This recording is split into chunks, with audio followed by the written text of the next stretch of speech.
want to have wealth that will be sustained, then you need to invest in real and diversified assets. Real and diversified assets. Real and diversified assets. And I'll come back to where I always stand: real estate. Real estate is the only real investment. No matter what, I was listening to Lee online earlier on, and he was talking about all the different places where the wealthy people come from. I remember we were there when he said they all need to. I said, yeah, now you are correct. Every industry on earth, everybody will come back to real estate. You know why? It's the only real investment. It's the oldest investment, the surest, the most sustainable. Real estate will hedge against inflation, hedge against devaluation. Everybody shouting, Naira is 700. If you like, let's say enter 3,000. If you have real estate, the real estate is there, appreciating and appreciating and appreciating. So you need real and diversified assets. So you need to come into real estate and you need to diversify your assets to make sure that you don't just have assets, but you have cash flow producing assets. A city today was a village yesterday. A village today will be a city tomorrow. You don't wait to buy land. You buy land and you wait. Many of you are sitting down here right now.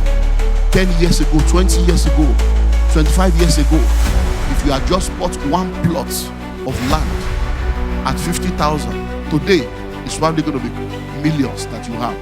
So listen and listen well. Do you know that there are a lot of people today, the only thing that is keeping them is the wealth that their father and grandfather or ancestors put in place, that they are still enjoying today, 10 years later, 20 years later, 30 years later, 40 years later.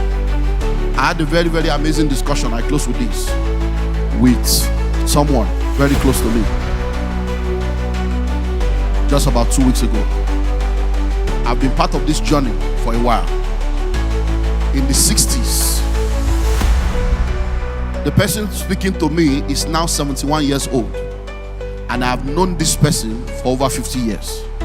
And this person's grandfather, look at the story now. This person's grandfather had a land in Isaleko, as in the midst of the market. It's a 5-story building that they entered into an arrangement with a developer in the 60s. This developer did the development, and they had an arrangement that the developer will collect the proceeds for 25 years. When it was 25 years, many of the people that knew the details of the deal had died, including the lawyer that was involved in the transaction. One of the children of the man was the only one living in that house. Every other person has moved on with their life. Because he was the only one living in the house, he was the only one that really had some little understanding of, this is, to cut the long story short, the developer capitalized on the absence of key players and capitalized on the level of that young man and gave him 10 million about 15 years ago. 10 million to extend, to be the one to sign and extend another 25 years for the developer. 10 million. Guess what? The case has been in court, one story after, so everybody, they've been on it because I've been involved in that process. Do this also, they've been involved in it. To cut the long story short, from lower court, they finally won the case at the Supreme Court, to discovering that the developer took to them by coming for one person. But where am I going to? Right now, everything has been settled. Do you know how much rent the developer is collecting? Listen, how much rent the developer is collecting every year from that property? 412 million. Yeah, per annum. That's what the developer be collecting. So the person now came to share the testimony, say, sir, it's done.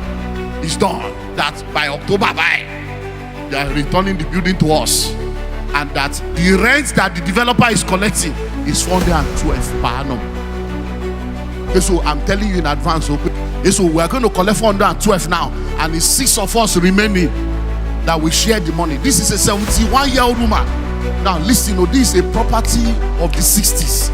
A 70-something-year-old woman is going to be. So imagine 412 every year. What are you doing? So all of you sitting down here right now, they are now telling you of La Vida Prime. They are telling you of Ire. They are telling you of a platform where you can just go and plug in. You are sitting down there. Sit down there. Whether you like it or not. Like they have said over and over again. When we started out, we were saying trust us.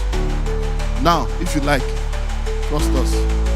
If you like, don't trust us. It's your life. Your poverty remains. We already have track record. We are producing. We are still producing. But the question I want to ask you and what I want you to think about is where your ancestors has failed you. Don't fail your descendants. Thank you.